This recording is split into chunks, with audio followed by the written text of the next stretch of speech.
Moby Dick by Herman Melville. Chapter 16. The Ship. In bed we concocted our plans for the morrow, but to my surprise and no small concern, Queequeg now gave me to understand that he had been diligently consulting Yojo, the name of his black little god, and Yojo had told him 2 or 3 times over, and strongly insisted upon it every way, that instead of our going together among the whaling fleet in the harbor, and in concert selecting our craft, instead of this, I say, Yojo earnestly enjoined that the selection of the ship should rest wholly with me, inasmuch as Yojo proposed befriending us, and, in order to do so, had already pitched upon a vessel, which, if left to myself, I, Ishmael, should infallibly light upon, for all the world as though it had turned out by chance, and in that vessel I must immediately ship myself, for the present irrespective of Queequeg. I have forgotten to mention that in many things Queequeg placed great confidence in the excellence of Yojo's judgment and surprising forecast of things, and cherished Yojo with considerable esteem, as a rather good sort of god, who perhaps meant well enough upon the whole, but in all cases did not succeed in his benevolent designs. Now this plan of Queequeg's, or rather Yojo's, touching the selection of our craft, I did not like that plan at all. I had not a little relied upon Queequeg's sagacity to point out the whaler best fitted to carry us and our fortunes securely. But as all my remonstrances produced no effect upon Queequeg, I was obliged to acquiesce, and accordingly prepared to set about this business with a determined rushing sort of energy and vigour, that should quickly settle that trifling little affair. Next morning early, leaving Queequeg shut up with Yojo in our little bedroom, for it seemed that it was some sort of Lent or Ramadan or day of fasting, humiliation, and prayer with Queequeg and Yojo that day. How it was I never could find out, for though I applied myself to it several times, I never could master his liturgies and 39 articles.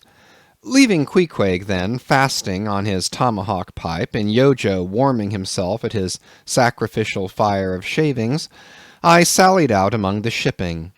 After much prolonged sauntering and many random inquiries, I learnt that there were 3 ships up for 3 years' voyages, the Devil Dam, the Tit-Bit, and the Pequod. Devil Dam I do not know the origin of. Tit-Bit is obvious. Pequod, you will no doubt remember, was the name of a celebrated tribe of Massachusetts Indians, now extinct as the ancient Medes. I peered in pride about the Devil Dam, from her hopped over to the Tit-Bit, and finally going on board the Pequod, looked around her for a moment, and then decided that this was the very ship for us. You may have seen many a quaint craft in your day, for aught I know, square-toed luggers, mountainous Japanese junks, butterbox galliots, and what not, but take my word for it, you never saw such a rare old craft as this same rare old Pequod. She was a ship of the old school, rather small if anything, with an old-fashioned claw-footed look about her. Long seasoned and weather-stained in typhoons and calms of all 4 oceans, her old hull's complexion was darkened like a French grenadier's, who has alike fought in Egypt and Siberia. Her venerable bows looked bearded.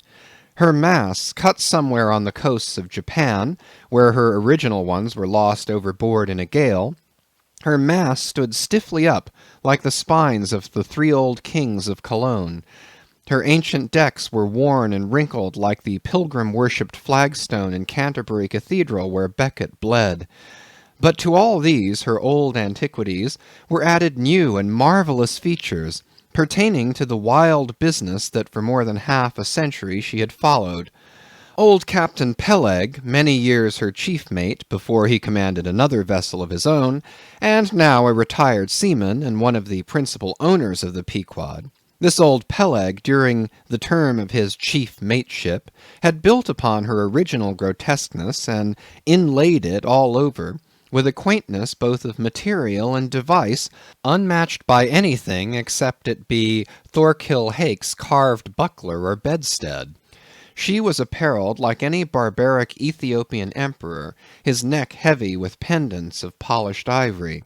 She was a thing of trophies, a cannibal of a craft, tricking herself forth in the chased bones of her enemies.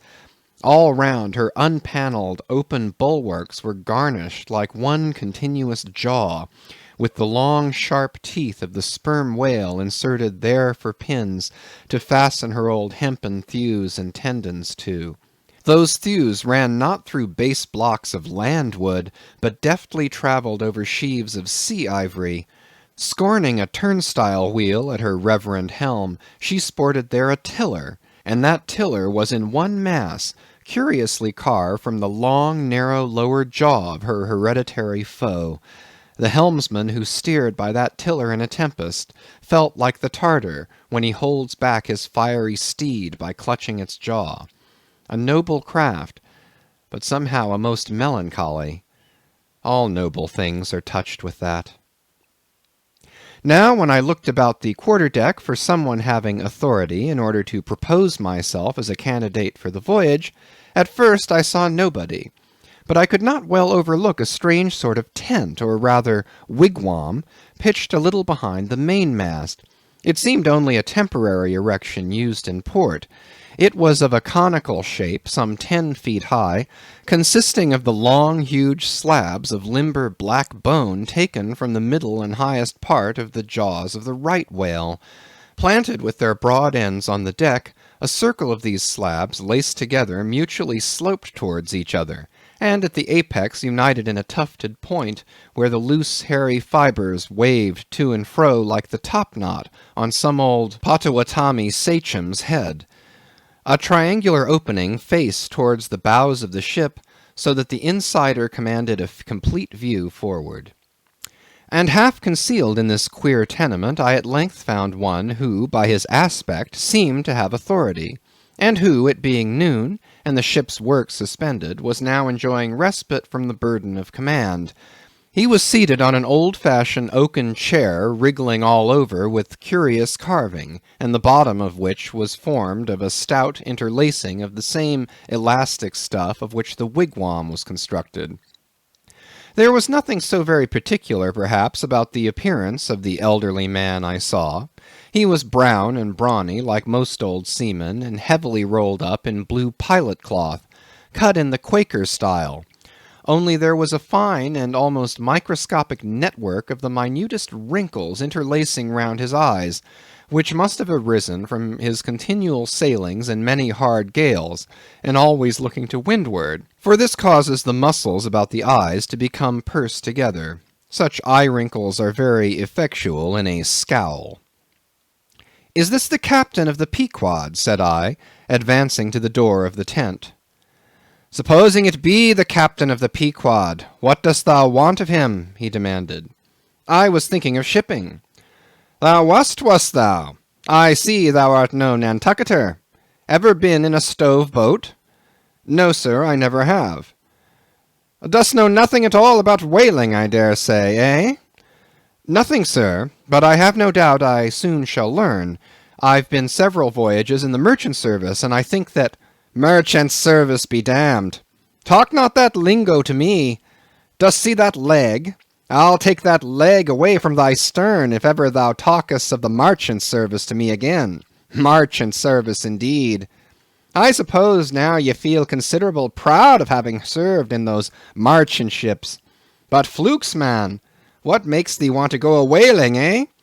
It looks a little suspicious, don't it, eh? Hast not been a pirate, hast thou? Didst not rob thy last captain, didst thou? Didst not think of murdering the officers when thou gettest to sea?" I protested my innocence of these things.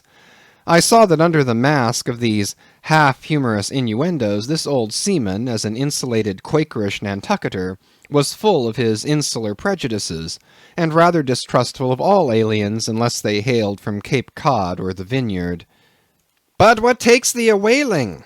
I want to know that before I think of shipping ye." "Well, sir, I want to see what whaling is. I want to see the world." "Want to see what whaling is, eh? Have ye clapped an eye on Captain Ahab?" "Who is Captain Ahab, sir?" Aye, aye, I thought so. Captain Ahab is the captain of this ship? I am mistaken, then. I thought I was speaking to the captain himself. Thou art speaking to Captain Peleg. That's who you're speaking to, young man. It belongs to me and Captain Bildad to see the Pequod fitted out for the voyage and supplied with all her needs, including crew. We are part owners and agents. But as I was going to say, if thou wantest to know what whaling is, as thou tellest ye do, I can put ye in the way of finding it out before ye bind yourself to it past backing out. Clap eye on Captain Ahab, young man, and thou wilt find that he has only one leg. What do you mean, sir? Was the other lost by a whale? Lost by a whale? Young man, come nearer to me. It was devoured, chewed up, crunched by the monstrousest parmacetti that ever chipped a boat. Ah, ah. I was a little alarmed by his energy, perhaps also a little touched at the hearty grief in his concluding exclamation, but said as calmly as I could, "What you say is no doubt true enough, sir, but how could I know there was any peculiar ferocity in that particular whale, though indeed I might have inferred as much from the simple fact of the accident. Now look ye, young man, thy lungs are a sort of a soft, d'ye see? Thou dost not talk shark a bit. Sure ye been to sea before now? Sure of that?" "Sir," said I thought I told you that I had been 4 voyages in the merchant—" "Hard down on that! Mind what I said about the marchant service. Don't aggravate me, I won't have it. But let us understand each other. I have given thee a hint about what whaling is. Do ye yet feel inclined for it?" "I do, sir." "Very good. Now art thou the man to pitch a harpoon down a live whale's throat, and then jump after it? Answer quick."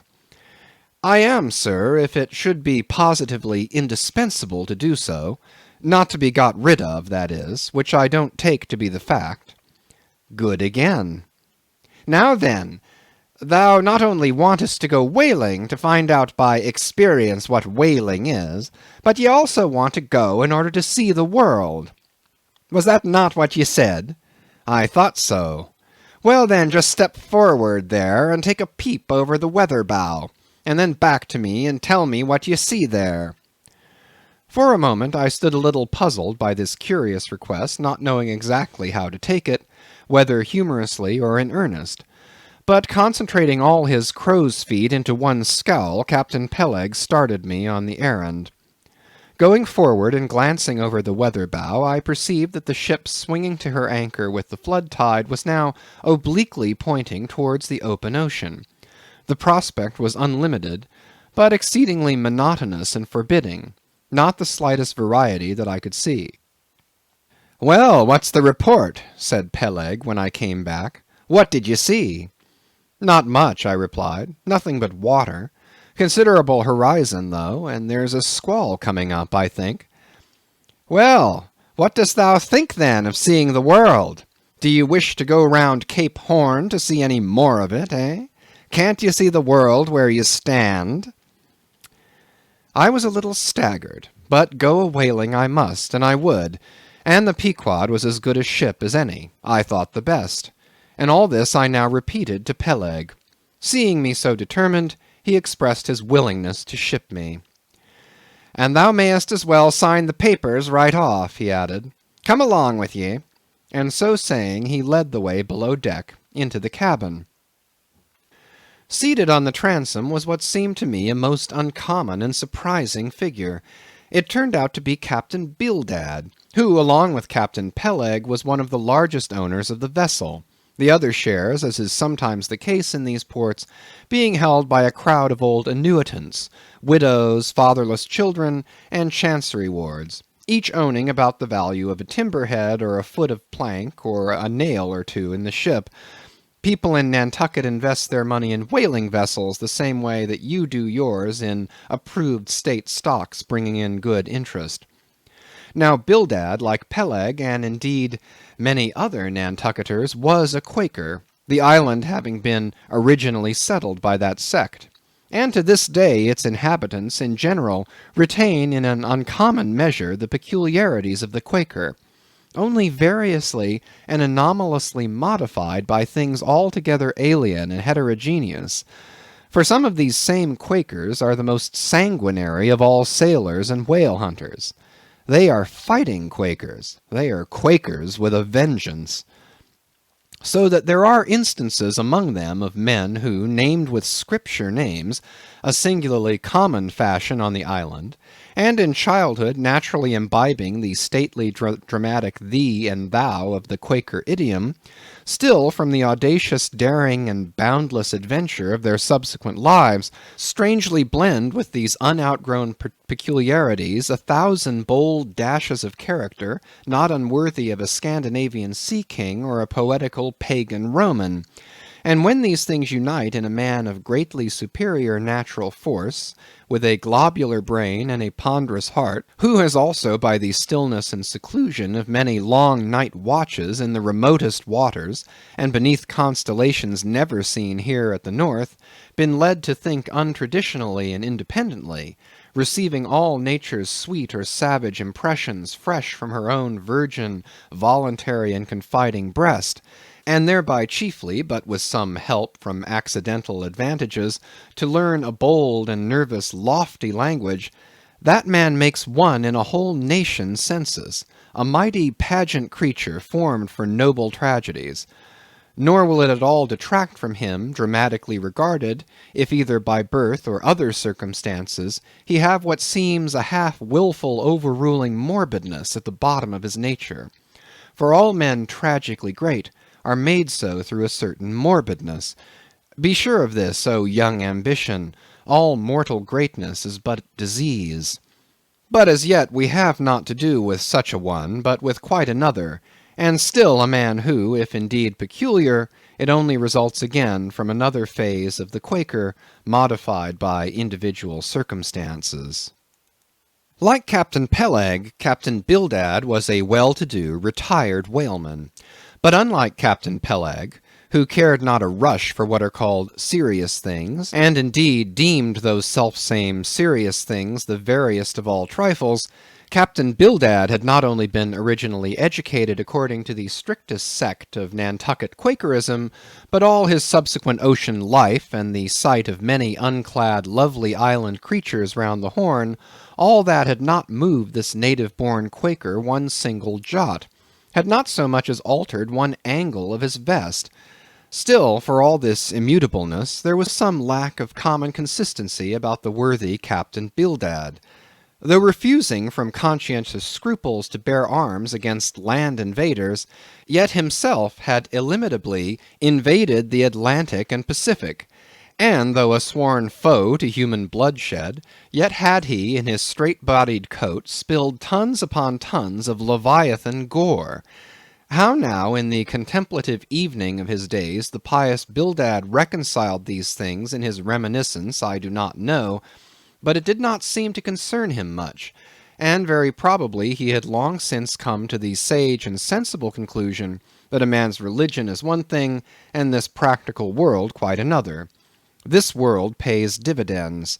Rising from a little cabin boy in short clothes of the drabbest drab to a harpooneer in the broad shad-bellied waistcoat, from that becoming boat-header, chief mate, and captain, and finally a ship-owner, Bildad, as I hinted before, had concluded his adventurous career by wholly retiring from active life at the goodly age of 60, and dedicating his remaining days to the quiet receiving of his well-earned income. Now, Bildad, I am sorry to say, had the reputation of being an incorrigible old hunks, and in his sea-going days a bitter, hard taskmaster. They told me in Nantucket, though it certainly seems a curious story, that when he sailed the old Cattegut whaleman, his crew, upon arriving home, were mostly all carried ashore to the hospital, sore exhausted and worn out. For a pious man, especially for a Quaker, he was certainly rather hard-hearted, to say the least. He never used to swear, though, at his men, they said, but somehow he got an inordinate quantity of cruel, unmitigated hard work out of them. When Bildad was a chief mate, to have his drab-coloured eye intently looking at you made you feel completely nervous, till you could clutch something, a hammer or a marling spike, and go to work like mad at something or other, never mind what. Indolence and idleness perished before him. His own person was the exact embodiment of his utilitarian character. On his long, gaunt body he carried no spare flesh, no superfluous beard, his chin having a soft, economical nap to it, like the worn nap of his broad-brimmed hat. Such, then, was the person that I saw seated on the transom when I followed Captain Peleg down into the cabin. The space between the decks was small, and there, bolt upright, sat old Bildad, who always sat so, and never leaned, and this to save his coat-tails. His broad brim was placed beside him, his legs were stiffly crossed, his drab vesture was buttoned up to his chin, and spectacles on nose, he seemed absorbed in reading from a ponderous volume. "Bildad!" cried Captain Peleg. "At it again, Bildad, eh? You've been studying those scriptures now for the last 30 years, to my certain knowledge. How far you get, Bildad?" As if long habituated to such profane talk from his old shipmate, Bildad, without noticing his present irreverence, quietly looked up, and seeing me, glanced again inquiringly towards Peleg. "He says he's our man, Bildad," said Peleg. "He wants to ship." "Dost thee?" said Bildad in a hollow tone, and turning round to me. "I dost," said I unconsciously, he was so intense a Quaker. "What do you think of him, Bildad?" said Peleg. "He'll do," said Bildad, eyeing me, and then went on spelling away at his book in a mumbling tone quite audible. I thought him the queerest old Quaker I ever saw, especially as Peleg, his friend and old shipmate, seemed such a blusterer. But I said nothing, only looking round me sharply. Peleg now threw open a chest, and drawing forth the ship's articles, placed pen and ink before him, and seated himself at a little table. I began to think it was high time to settle with myself at what terms I would be willing to engage for the voyage. I was already aware that in the whaling business they paid no wages, but all hands, including the captain, received certain shares of the profit, called lays, and that these lays were proportioned to the degree of importance pertaining to the respective duties of the ship's company. I was also aware that being a green hand at whaling, my own lay could not be very large, but considering that I was used to the sea, could steer a ship, splice a rope, and all that, I made no doubt that from all I had heard I should be offered at least the 275th lay, that is, the 275th part of the clear net proceeds of the voyage, whatever that might eventually amount to. And though the 275th lay was what they call a rather long lay, yet it was better than nothing, and if we had a lucky voyage, might pretty nearly pay for the clothing I would wear out on it, not to speak of my 3 years' beef and board, for which I would not have to pay 1 stiver. It might be thought that this was a very poor way to accumulate a princely fortune, and so it was, a very poor way indeed. But I am one of those that never take on about princely fortunes, and am quite content if the world is ready to board and lodge me, while I am putting up at this grim sign of the thundercloud.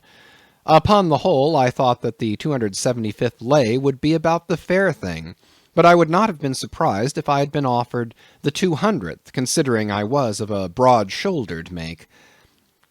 But one thing, nevertheless, that made me a little distrustful about receiving a generous share of the profits was this. Ashore I had heard something of both Captain Peleg and his unaccountable old crony Bildad, how that they, being the principal proprietors of the Pequod, therefore the other and more inconsiderable scattered owners left nearly the whole management of the ship's affairs to these two. And I did not know but what the stingy old Bildad might have a mighty deal to say about shipping hands, especially as I now found him on board the Pequod, quite at home there in the cabin, and reading his Bible as if at his own fireside. Now, while Peleg was vainly trying to mend a pen with his jackknife, old Bildad, to my no small surprise, considering that he was such an interested party in these proceedings, Bildad never heeded us, but went on mumbling to himself out of his book, "Lay not up for yourselves treasures upon earth, Well, Captain Bildad, interrupted Peleg, what do you say? What lay shall we give this young man? Thou knowest best, was the sepulchral reply. The 777th wouldn't be too much, would it? Where moth and rust do corrupt, but lay... Lay, indeed, thought I, and such a lay. The 777th? Well, old Bildad, you are determined that I, for one, shall not lay up many lays here below, where moth and rust do corrupt. It was an exceedingly long lay, that indeed, and though from the magnitude of the figure it might at first deceive the landsman, yet the slightest consideration will show that though 777 is a pretty large number, yet when you come to make a tenth of it, you will see, as I say, that the 777th part of a farthing is a good deal less than 777 gold doubloons, and so thought I at the time. I blast your eyes, Bildad, cried Peleg. Thou dost not want to swindle this young man. He must have more than that. 777th, again said Bildad, without lifting his eyes, and then went on mumbling, for where your treasure is, there will your heart be also. I am going to put him down for the 300th, said Peleg. Do you hear that, Bildad? The 300th lay, I say. Bildad lay down his book, and turning solemnly towards him, said, Captain Peleg, thou hast a generous heart, but thou must consider the duty thou owest to the other owners of this ship, widows and orphans, many of them, and that if we too abundantly reward the labours of this young man, we may be taking bread from those widows and those orphans. The 777th lay, Captain Peleg. Thou Bildad, roared Peleg, starting up and clattering about the cabin. Blast ye, Captain Bildad, if I had followed thy advice in these matters, I would afore now had a conscience to lug about that would be heavy enough to founder the largest ship that ever sailed round Cape Horn. Captain Peleg, said Bildad steadily, thy conscience may be drawing 10 inches of water or 10 fathoms, I can't tell. But as thou art still an impenitent man, Captain Peleg, I greatly fear lest thy conscience be but a leaky one, and will in the end sink thee foundering down to the fiery pit, Captain Peleg. Fiery pit? Fiery pit? Ye insult me, man. Past all natural bearing ye insult me. It's an all-fired outrage to tell any human creature that he's bound to hell. Flukes and flames, Bildad, say that again to me, and start my soul bolts, I'll swallow a live goat with all his hair and horns on. Out of the cabin, ye canting, drab-coloured son of a wooden gun. A straight wake with ye. As he thundered out this, he made a rush at Bildad, but with a marvellous oblique sliding celerity, Bildad for that time eluded him. Alarmed at this terrible outburst between the two principal and responsible owners of the ship, and feeling half a mind to give up all idea of sailing in a vessel so questionably owned and temporarily commanded, I stepped aside from the door to give egress to Bildad, who, I made no doubt, was all eagerness to vanish before the awakened wrath of Peleg. But to my astonishment he sat down again on the transom very quietly, and seemed to have not the slightest intention of withdrawing. He seemed quite used to the impenitent Peleg and his ways. As for Peleg, after letting off his rage as he had, there seemed no more left in him, and he too sat down like a lamb, though he twitched a little as if still nervously agitated. Whew! He whistled at last. A squall's gone off to leeward, I think. Bildad, thou used to be good at sharpening a lance. Mend that pen, will you? My jackknife here needs the grindstone. That's he, thank you, Bildad. Now then, my young man, Ishmael's thy name, didn't you say?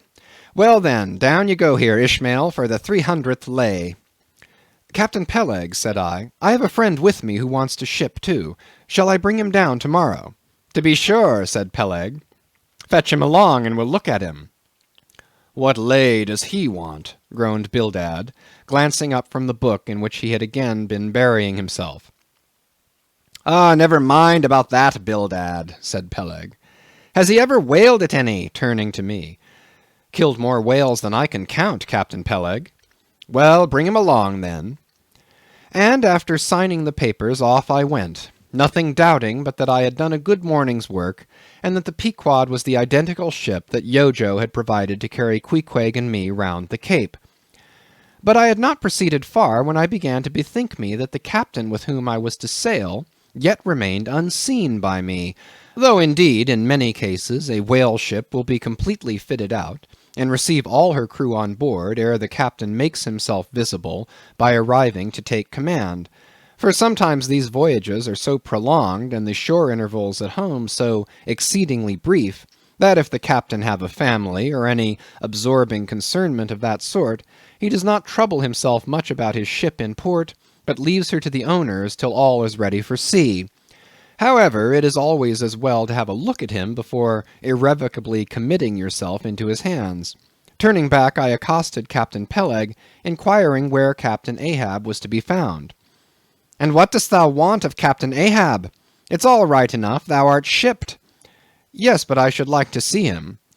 "But I don't think you wilt be able to at present. I don't know exactly what's the matter with him, but he keeps close inside the house, a sort of sick, and yet he don't look so.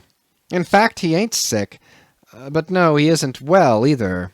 Anyhow, young man, he won't always see me, so I don't suppose he will thee. He's a queer man, Captain Ahab, so some think, but a good one. Oh, thou'lt like him well enough, no fear, no fear. He's a grand, ungodly, godlike man, Captain Ahab. Doesn't speak much, but when he does speak, then you may well listen.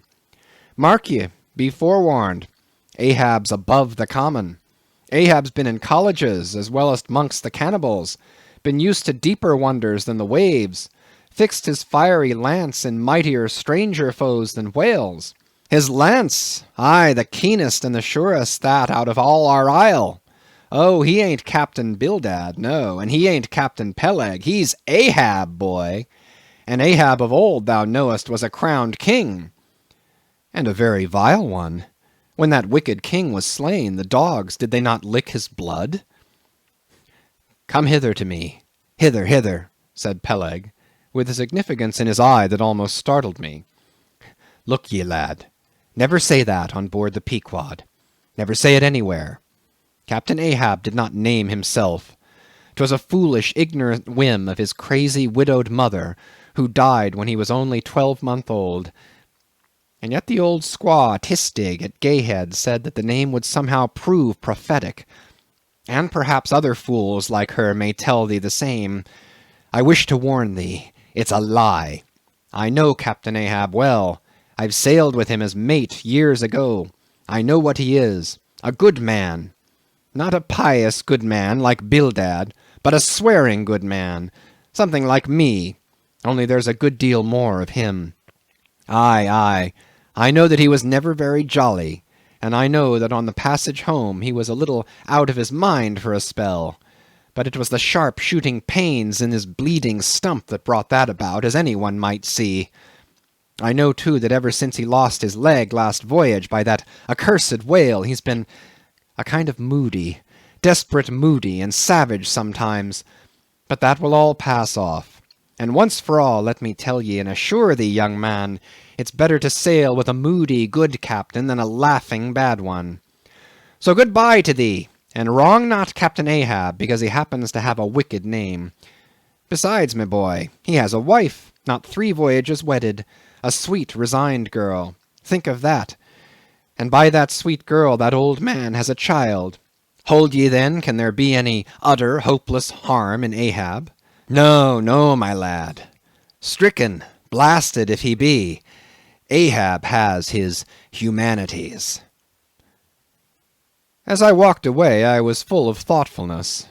What had been incidentally revealed to me of Captain Ahab filled me with a certain wild vagueness of painfulness concerning him, and somehow at the time I felt a sympathy and a sorrow for him, but for I don't know what, unless it was the cruel loss of his leg. And yet I also felt a strange awe of him, but that sort of awe which I cannot at all describe, was not exactly awe. I do not know what it was, but I felt it, and it did not disincline me towards him, though I felt impatience at what seemed like mystery in him, so imperfectly as he was known to me then. However, my thoughts were at length carried in other directions, so that for the present dark Ahab slipped my mind. End of chapter 16. Chapters 17 to 21. Chapter 17. The Ramadan. As Queequeg's Ramadan, or fasting and humiliation, was to continue all day, I did not choose to disturb him till towards nightfall, for I cherish the greatest respect towards everybody's religious obligations, never mind how comical, and couldn't find it in my heart to undervalue even a congregation of ants worshipping a toadstool, or those other creatures in certain parts of our earth who, with a degree of footmanism quite unprecedented in other planets, bow down before the torso of a deceased landed proprietor merely on account of the inordinate possessions yet owned and rented in his name. I say we good Presbyterian Christians should be charitable in these things, and not fancy ourselves so vastly superior to other mortals, pagans and what not, because of their half-crazy conceits on these subjects. There was Queequeg now, certainly entertaining the most absurd notions about Yojo and his Ramadan, but what of that? Queequeg thought he knew what he was about, I suppose. He seemed to be content, and there let him rest.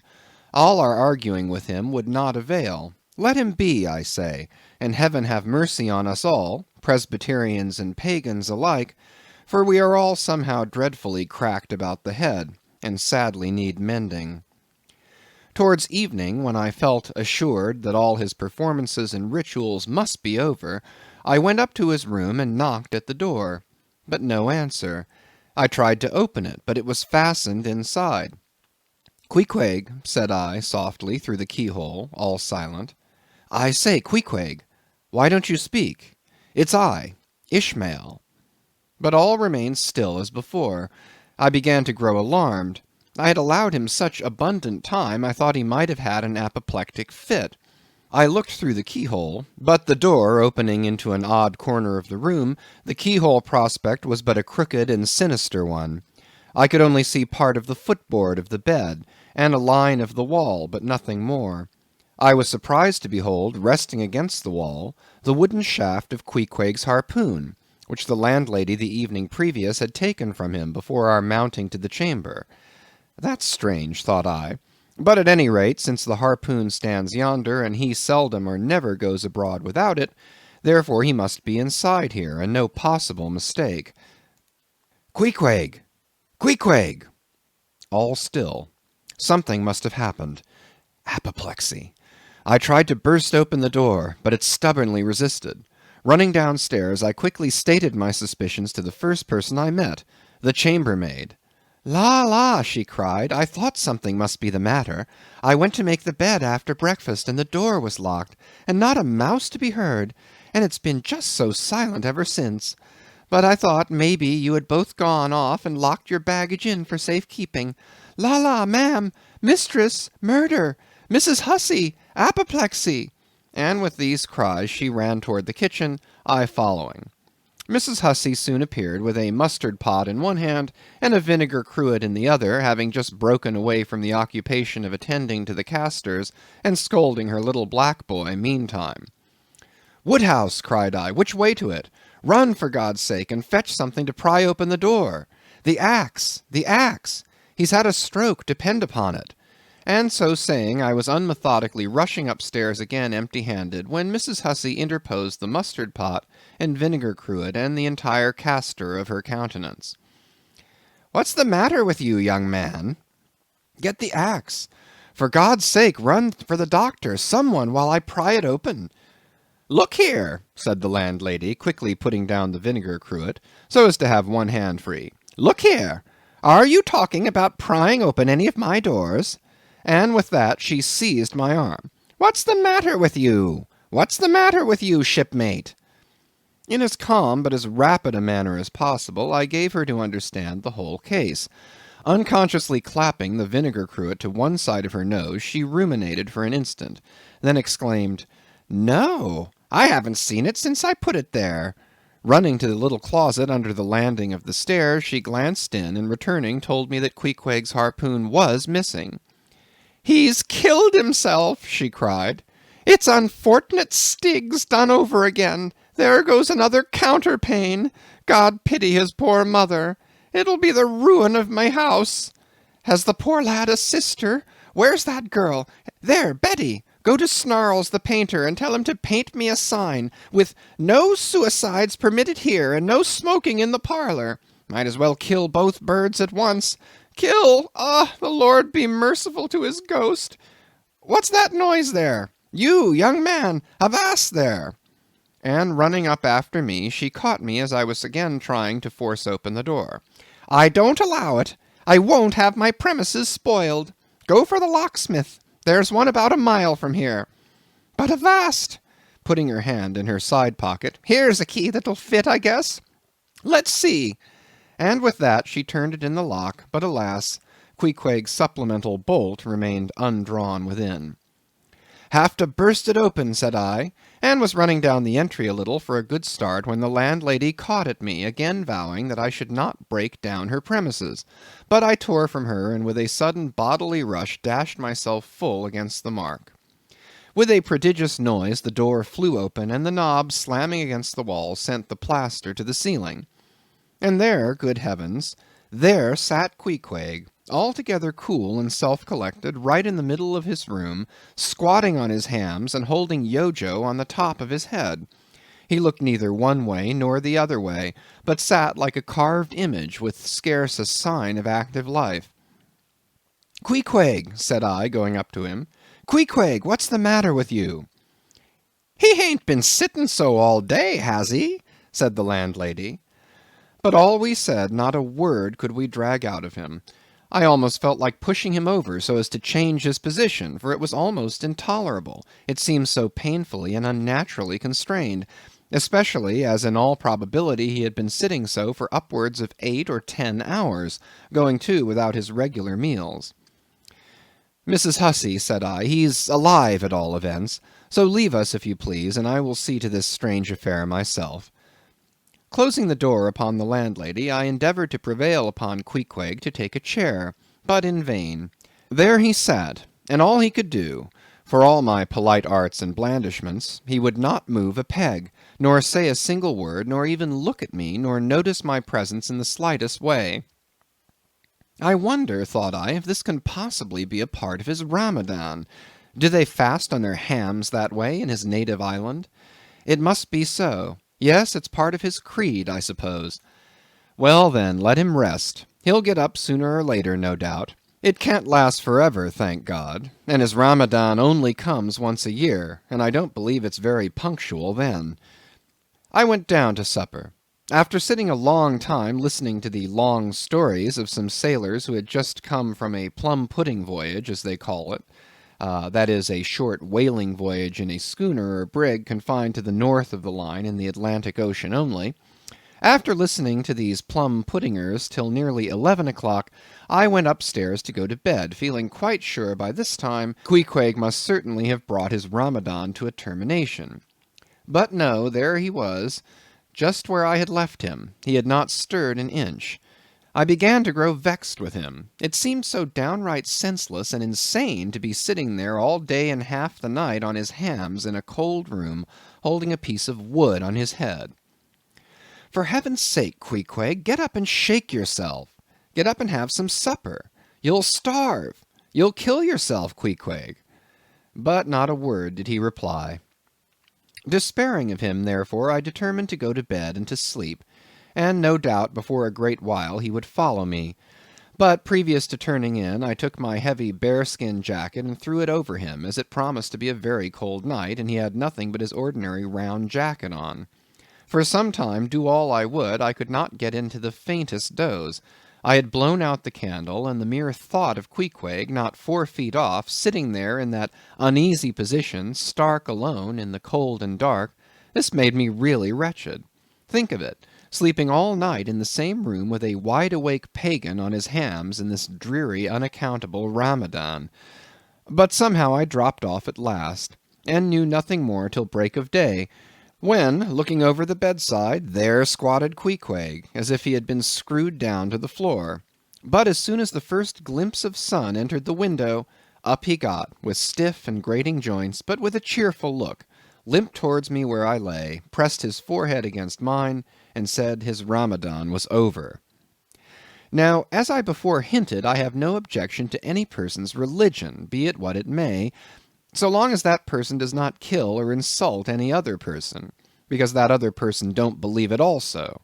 But when a man's religion becomes really frantic, when it is a positive torment to him, and, in fine, makes this earth of ours an uncomfortable inn to lodge in, then I think it high time to take that individual aside and argue the point with him.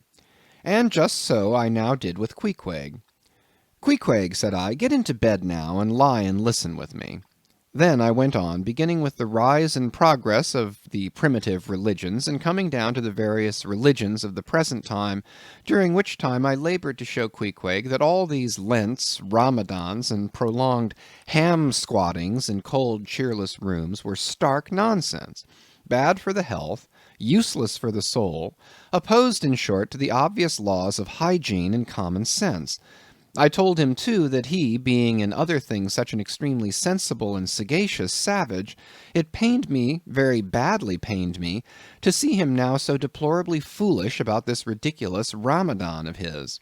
Besides, argued I, fasting makes the body cave in, hence the spirit caves in, and all thoughts born of a fast must necessarily be half-starved. This is the reason why most dyspeptic religionists cherish such melancholy notions about their hereafters. In one word, Queequeg, said I, rather digressively, hell is an idea first born on an undigested apple dumpling, and since then perpetuated through the hereditary dyspepsias nurtured by Ramadans. I then asked Queequeg whether he himself was ever troubled with dyspepsia, expressing the idea very plainly so that he could take it in. He said no, only upon one memorable occasion. It was after a great feast given by his father, the king, on the gaining of a great battle wherein 50 of the enemy had been killed by about 2 o'clock in the afternoon, and all cooked and eaten that very evening. No more, Queequeg, said I, shuddering. That will do, for I knew the inferences without his further hinting them. I had seen a sailor who had visited that very island, and he told me that it was the custom, when a great battle had been gained there, to barbecue all the slain in the yard or garden of the victor, and then, one by one, they were placed in great wooden trenchers, and garnished round like a pilau with breadfruit and cocoanuts, and with some parsley in their mouths were sent round with the victor's compliments to all his friends, just as though these presents were so many Christmas turkeys. After all, I do not think that my remarks about religion made much of an impression on Queequeg, because, in the first place, he somehow seemed dull of hearing on that important subject, unless considered from his own point of view, and in the second place, he did not more than 1/3 understand me, couch my ideas as simply as I would, and finally, he no doubt thought he knew a good deal more about true religion than I did.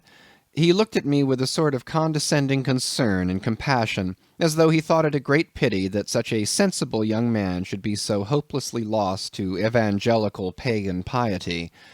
At last we rose and dressed, and Queequeg, taking a prodigiously hearty breakfast of chowders of all sorts, so that the landlady should not make much profit by reason of his Ramadan, we sallied out to board the Pequod, sauntering along and picking our teeth with halibut bones.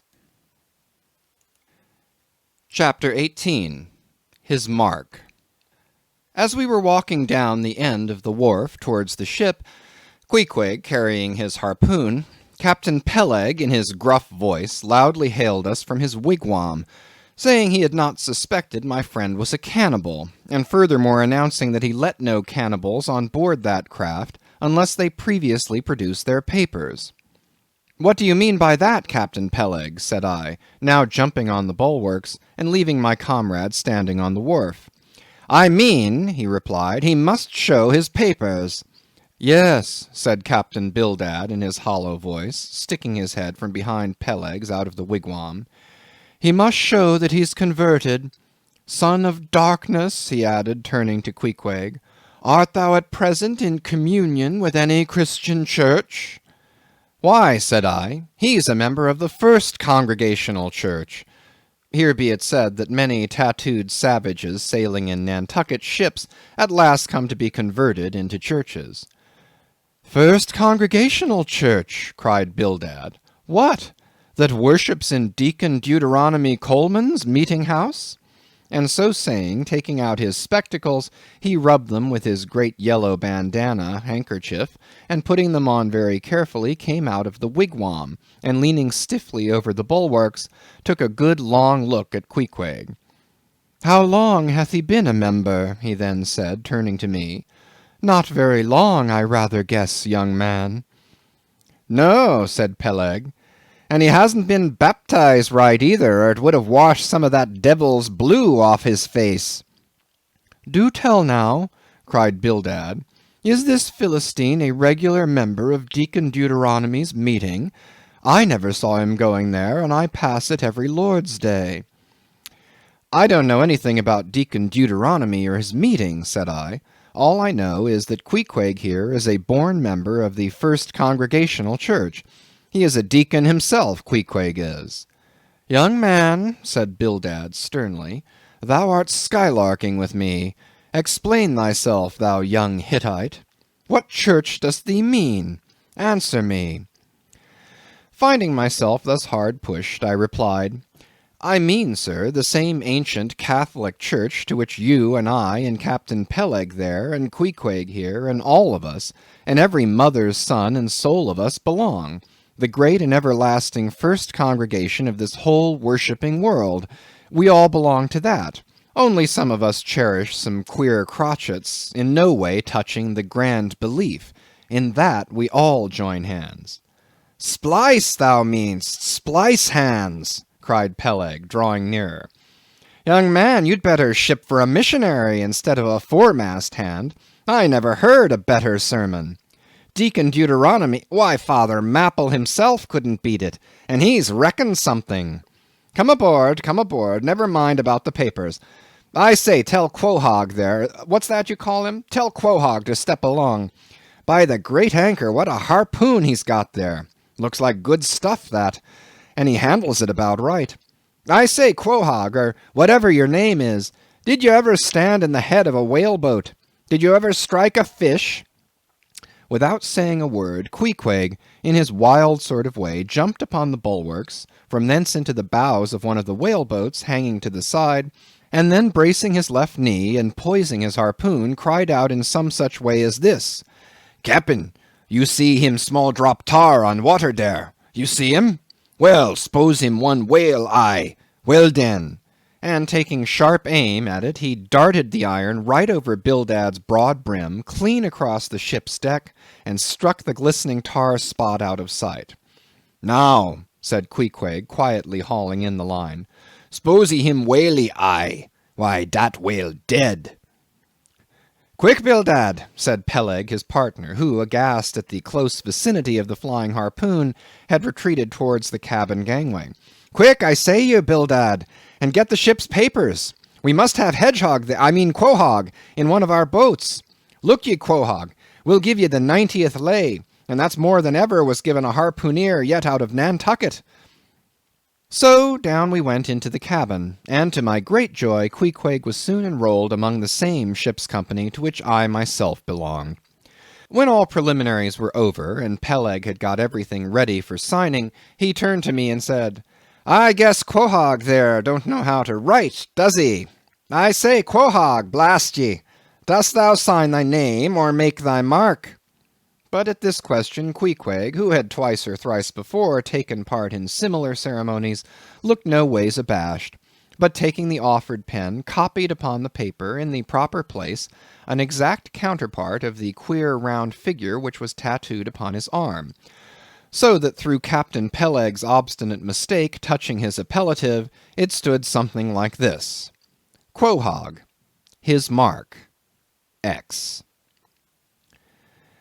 Meanwhile, Captain Bildad sat earnestly and steadfastly eyeing Queequeg, and at last, rising solemnly and fumbling in the huge pockets of his broad-skirted drab coat, took out a bundle of tracts, and selecting one entitled The Latter Day Coming, or No Time to Lose, placed it in Queequeg's hands, and grasping them and the book with both his, looked earnestly into his eyes and said, "Son of darkness, I must do my duty by thee.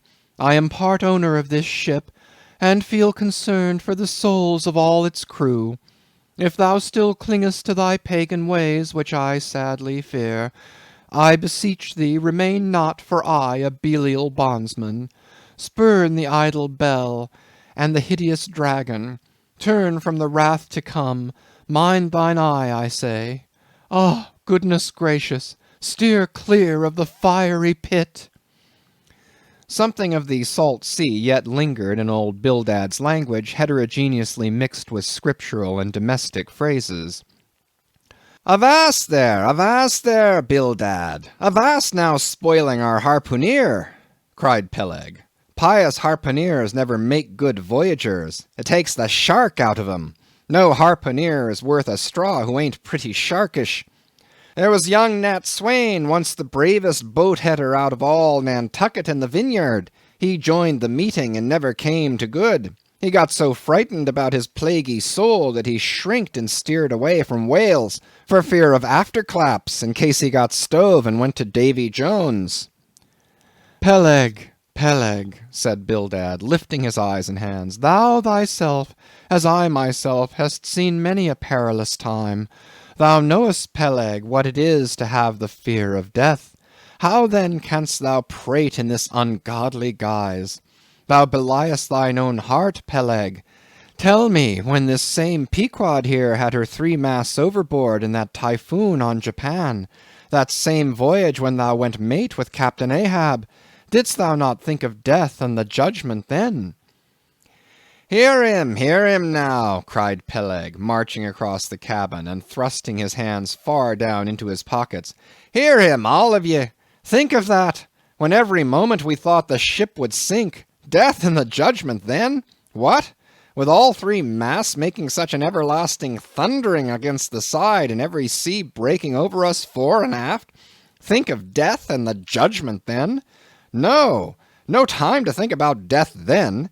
Life was what Captain Ahab and I was thinking of, and how to save all hands, how to rig jury masts, how to get into the nearest port. That's what I was thinking of." Bildad said no more, but buttoning up his coat, stalked on deck, where we followed him. There he stood, very quietly overlooking some sailmakers who were mending a topsail in the waist. Now and then he stooped to pick up a patch or save an end of tarred twine, which otherwise might have been wasted. Chapter 19. The Prophet. "Shipmates, have ye shipped in that ship?"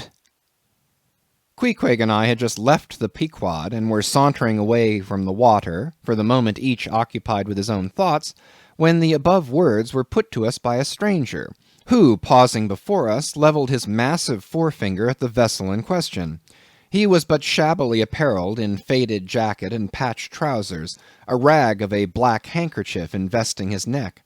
A confluent smallpox had in all directions flowed over his face, and left it like the complicated ribbed bed of a torrent when the rushing waters have been dried up. "Have ye shipped in her?" he repeated. "You mean the ship Pequod, I suppose," said I, trying to gain a little more time for an uninterrupted look at him. "Aye, the Pequod. That ship there," he said, drawing back his whole arm, and then rapidly shoving it straight out from him, with the fixed bayonet of his pointed finger darted full at the object. "Yes," said I, "we have just signed the articles." "Anything down there about your souls?" "About what?" "Oh, perhaps ye haven't got any," he said quickly. "No matter, though. I know many chaps that haven't got any. Good luck to 'em, and they are all the better off for it. A soul's a sort of a fifth wheel to a wagon." "What are you jabbering about, shipmate?" said I. "He's got enough, though, to make up for all deficiencies of that sort and other chaps," abruptly said the stranger, placing a nervous emphasis upon the word he. Queequeg, said I, let's go. This fellow has broken loose from somewhere. He's talking about something and somebody we don't know. Stop! Cried the stranger. You said true. You haven't seen Old Thunder yet, have you? Who's Old Thunder? Said I, again riveted with the insane earnestness of his manner. Captain Ahab. What, the captain of our ship, the Pequod? Aye, among some of us old sailor chaps he goes by that name. You haven't seen him yet, have you? No, we haven't. He's sick, they say, but is getting better, and will be all right again before long. All right again before long, laughed the stranger, with a solemnly derisive sort of laugh. Look ye, when Captain Ahab is all right, then this left arm of mine will be all right, not before. What do you know about him? What did they tell you about him? Say that. They didn't tell much of anything about him, only I've heard he's a good whale hunter and a good captain to his crew. That's true. That's true, yes, both true enough. But you must jump when he gives an order. Step and growl, growl and go. That's the word with Captain Ahab.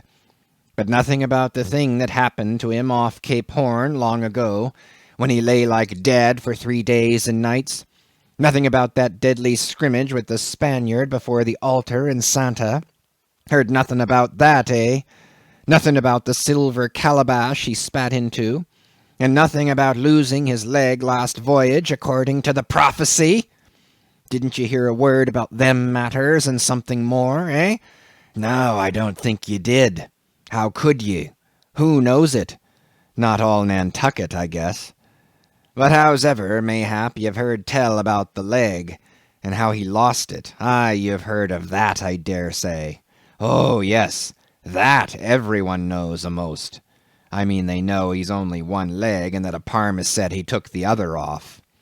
My friend, said I, what all this gibberish of yours is about, I don't know, and I don't much care, for it seems to me that you must be a little damaged in the head.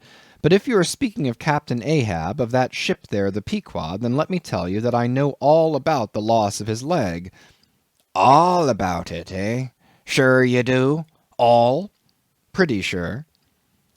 With finger pointed and eye levelled at the Pequod, the beggar-like stranger stood a moment, as if in troubled reverie, and then, starting a little, turned and said, You've shipped, have ye?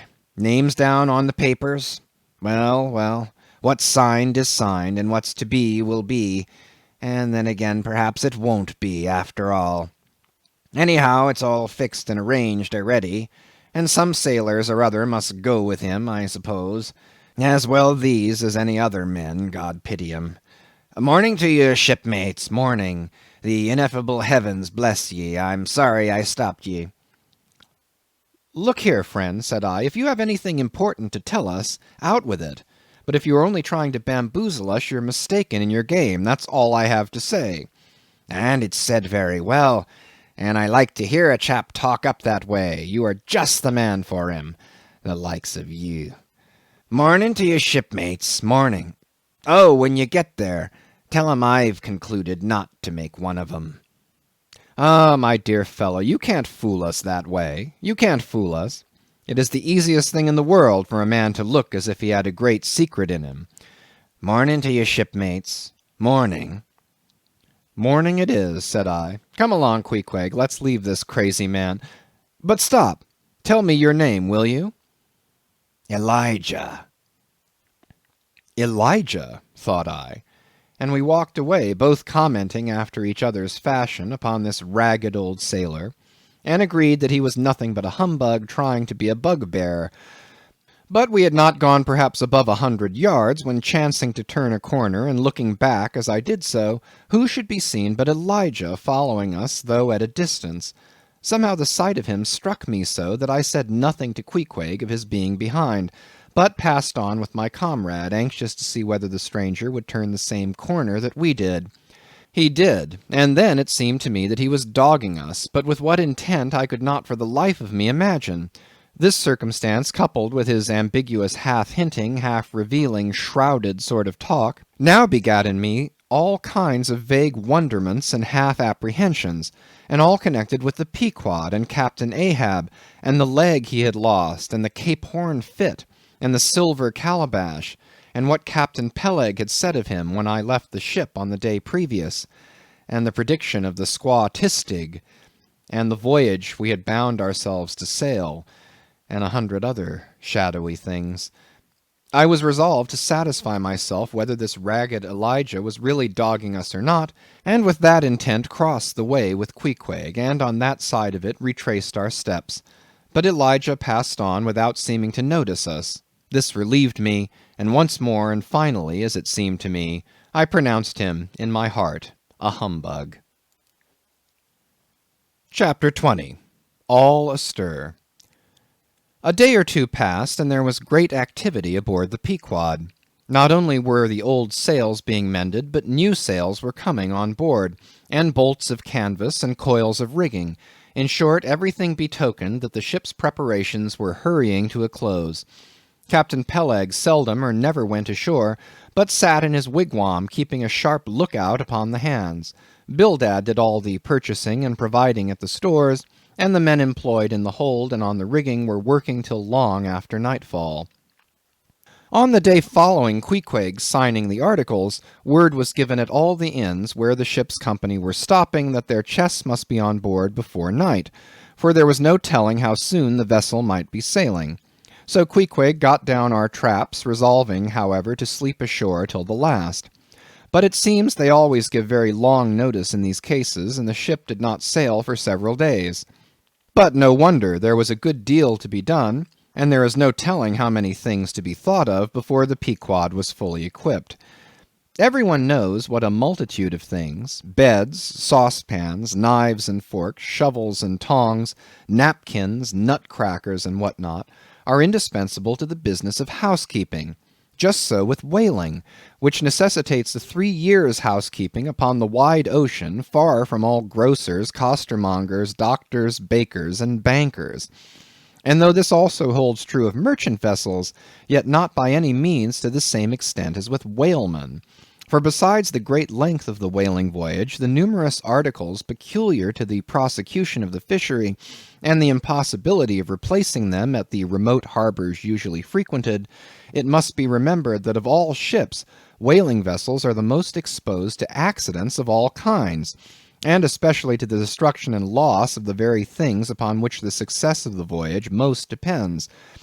Hence the spare boats, spare spars, and spare lines and harpoons, and spare everythings almost but a spare captain and duplicate ship. At the period of our arrival at the island, the heaviest storage of the Pequod had been almost completed, comprising her beef, bread, water, fuel, and iron hoops and staves. But as before hinted, for some time there was a continual fetching and carrying on board of divers odds and ends of things, both large and small. Chief among those who did this fetching and carrying was Captain Bildad's sister, a lean old lady of a most determined and indefatigable spirit, but withal very kind-hearted, who seemed resolved that if she could help it, nothing should be found wanting in the Pequod, after once fairly getting to sea. At one time she would come on board with a jar of pickles for the steward's pantry, another time with a bunch of quills for the chief mate's desk, where he kept his log, a third time with a roll of flannel for the small of someone's rheumatic back. Never did any woman better deserve her name, which was Charity, Aunt Charity, as everyone called her. And like a sister of charity did this charitable Aunt Charity bustle about hither and thither, ready to turn her hand and heart to anything that promised to yield safety, comfort, and consolation to all on board a ship in which her beloved brother Bildad was concerned, and in which she herself owned a score or two of well-saved dollars. But it was startling to see this excellent-hearted Quakeress coming on board, as she did the last day, with a long oil ladle in one hand and a still longer whaling lance in the other. Nor was Bildad himself nor Captain Peleg at all backward. As for Bildad, he carried about with him a long list of the articles needed, and at every fresh arrival down went his mark opposite that article upon the paper. Every once in a while Peleg came hobbling out of his whalebone den, roaring at the men down the hatchways, roaring up to the riggers at the masthead, and then concluding by roaring back into his wigwam. During these days of preparation, Queequeg and I often visited the craft, and as often I asked about Captain Ahab, and how he was, and when he was going to come on board his ship. To these questions they would answer that he was getting better and better, and was expected aboard every day. Meantime the two captains, Peleg and Bildad, could attend to everything necessary to fit the vessel for the voyage. If I had been downright honest with myself, I would have seen very plainly in my heart that I did but half fancy being committed this way to so long a voyage, without once laying my eyes on the man who was to be the absolute dictator of it, so soon as the ship sailed out upon the open sea. But when a man suspects any wrong, it sometimes happens that if he be already involved in the matter, he insensibly strives to cover up his suspicions even from himself. And much this way it was with me. I said nothing, and tried to think nothing. At last it was given out that some time next day the ship would certainly sail. So next morning Queequeg and I took a very early start. Chapter 21. Going Aboard. It was nearly 6 o'clock, but only grey, imperfect, misty dawn when we drew nigh the wharf. "There are some sailors running ahead there, if I see right," said I to Queequeg. "It can't be shadows. She's off by sunrise, I guess. Come on." "Avast!" cried a voice, whose owner, at the same time coming close behind us, laid a hand upon both our shoulders, and then insinuating himself between us, stood stooping forward a little in the uncertain twilight, strangely peering from Queequeg to me. It was Elijah. "Going aboard?" "Hands off, will you?" said I. "Looky here," said Queequeg, shaking himself. "Go away." "Ain't going aboard, then?" "Yes, we are," said I, "but what business is that of yours? Do you know, Mr. Elijah, that I consider you a little impertinent?" No, I wasn't aware of that," said Elijah, slowly and wonderingly looking from me to Queequeg with the most unaccountable glances. "Elijah," said I, "you will oblige my friend and me by withdrawing. We are going to the Indian and Pacific Oceans, and would prefer not to be detained." "Ye be ye? Coming back before breakfast?" "He's cracked, Queequeg," said I. "Come on." "Halloa!" cried stationary Elijah, hailing us when we had removed a few paces. "Never mind him," said I. "Queequeg, come on." But he stole up to us again, and suddenly clapping his hands on my shoulder, said, "Did you see anything looking like men going towards that ship a while ago?" Struck by this plain, matter-of-fact question, I answered, saying yes, I thought I did see 4 or 5 men, but it was too dim to be sure. Very dim, said Elijah. "Morning to ye." Once more we quitted him, but once more he came softly after us, and touching my shoulder again, said, "See if you can find 'em now, will ye?" "Find who?" Morning to ye, he rejoined, again moving off. "Oh, I was going to warn you against... But never mind. It's all one, all in the family, too. Sharp frost this morning, ain't it? Good-bye to ye. Shan't see you again very soon, I guess, unless it's before the grand jury." And with these cracked words he finally departed, leaving me for the moment in no small wonderment at his frantic impudence. At last, stepping on board the Pequod, we found everything in profound quiet, not a soul moving. The cabin entrance was locked within, the hatches were all on, and lumbered with coils of rigging. Going forward to the forecastle, we found the slide of the scuttle open. Seeing a light, we went down, and found only an old rigger there, wrapped in a tattered pea-jacket. He was thrown at whole length upon 2 chests, his face downwards, and enclosed in his folded arms. The profoundest slumber slept upon him. "Those sailors we saw, Queequeg, where can they have gone to?" said I, looking dubiously at the sleeper. But it seemed that, when on the wharf, Queequeg had not at all noticed what I now alluded to. Hence I would have thought myself to have been optically deceived in that matter, were it not for Elijah's otherwise inexplicable question. But I beat the thing down, and again marking the sleeper, jocularly hinted to Queequeg that perhaps we had best sit up with the body, telling him to establish himself accordingly.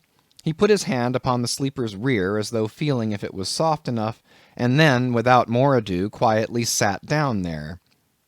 "Gracious, Queequeg, don't sit there," said I.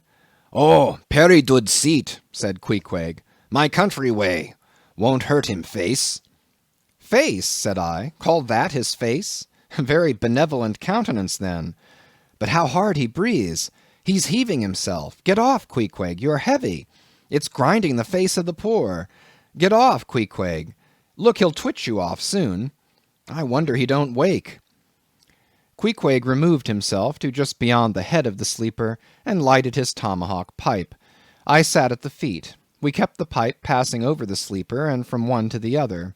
Meanwhile, upon questioning him in his broken fashion, Queequeg gave me to understand that in his land, owing to the absence of settees and sofas of all sorts, the kings, chiefs, and great people generally were in the custom of fattening some of the lower orders for ottomans, and to furnish a house comfortably in that respect you had only to buy up 8 or 10 lazy fellows and lay them round in the piers and alcoves.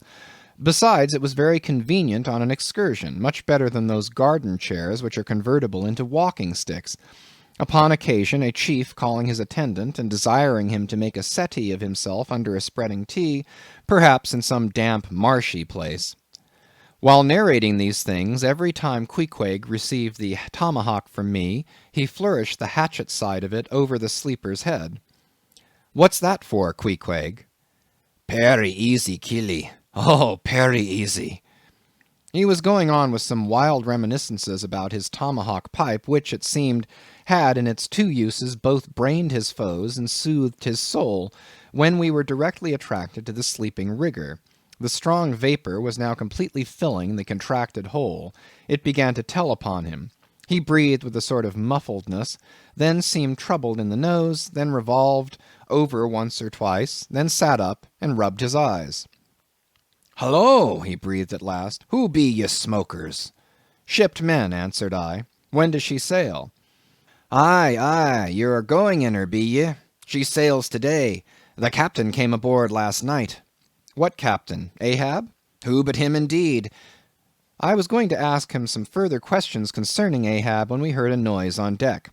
"Hallo! Starbuck's astir," said the rigger. "He's a lively chief mate, that. Good man and a pious, but all alive now. I must turn to."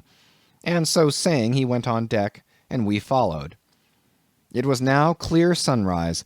Soon the crew came on board in twos and threes, the riggers bestirred themselves, the mates were actively engaged, and several of the shore people were busy in bringing various last things on board. Meanwhile, Captain Ahab remained invisibly enshrined within his cabin. End of chapters 17 to 21.